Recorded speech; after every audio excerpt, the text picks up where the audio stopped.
अंबेडकर की 14 अप्रैल को 132वीं जयंती भारत सहित पूरी दुनिया में एक उत्सव के रूप में मनाई गई। अंबेडकर जयंती को समानता दिवस और ज्ञान दिवस के रूप में भी मनाया जाता है, क्योंकि जीवन भर समानता के लिए संघर्ष करने वाले डॉक्टर अंबेडकर को समानता और ज्ञान का प्रतीक माना जाता है। इस मौके पर देश भर में कार्यक्रमों का आयोजन किया जा रहा है। इसी के तहत बेटमा के अंबेडकर चौराहे पर बाबा साहब डॉक्टर भीमराव जी अंबेडकर की प्रतिमा पर नगर परिषद अध्यक्ष मनीषा शशि जायसवाल, भाजपा के वरिष्ठ नेता गोपाल सिंह चौधरी, कांग्रेस नेता लोकेंद्र सिंह चौहान, बेटमा प्रेस क्लब अध्यक्ष रणजीत मंडलोई, संस्था संकल्प, विधायक विशाल पटेल, मित्र मंडल सहित कई सामाजिक संगठनों और राजनीतिक दलों के द्वारा माल्यार्पण कर जन्म जयंती मनाई गई और उन्हें श्रद्धा सुमन अर्पित किए।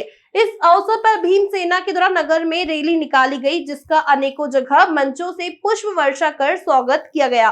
बाबा साहेब डॉक्टर भीमराव अंबेडकर संविधान के चीफ आर्किटेक्ट रहे। उन्होंने भारत के संविधान में सामाजिक न्याय, आर्थिक न्याय और प्रजातंत्र किस तरह से मजबूत हो सकता है, इसकी नींव उन्होंने संविधान के माध्यम से रखी थी।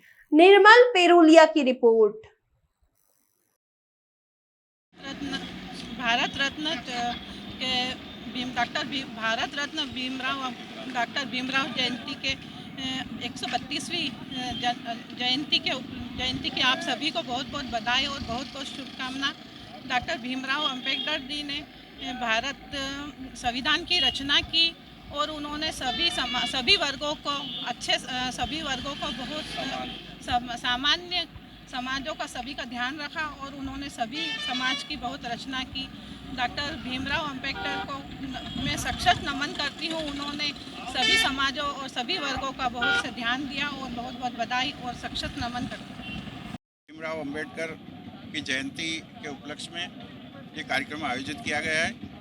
आज डॉक्टर भीमराव अंबेडकर की 132वीं जन्मतिथि है और 132 साल पहले इस भारत की क्या स्थिति होगी, छुआछूत के बारे में आप सब लोगों को मालूम है।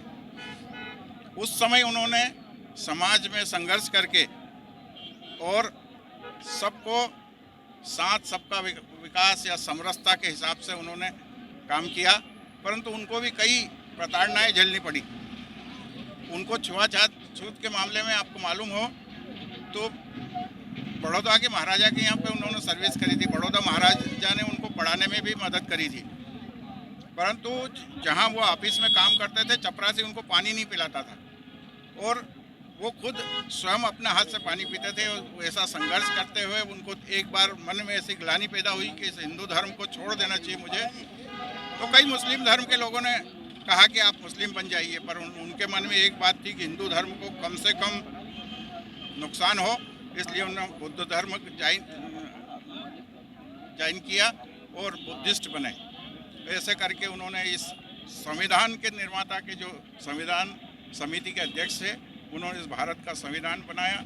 आज देश उस संविधान पर चल करके ऊंचाइयों को ग्रहण कर रहा है और मोदी जी की सरकार जो उनका था कि सबका साथ, सबका विश्वास, सबका प्रयास, ऐसा करके वो उस सिद्धांत पे अपनी सरकार चला रहे हैं। धन्यवाद।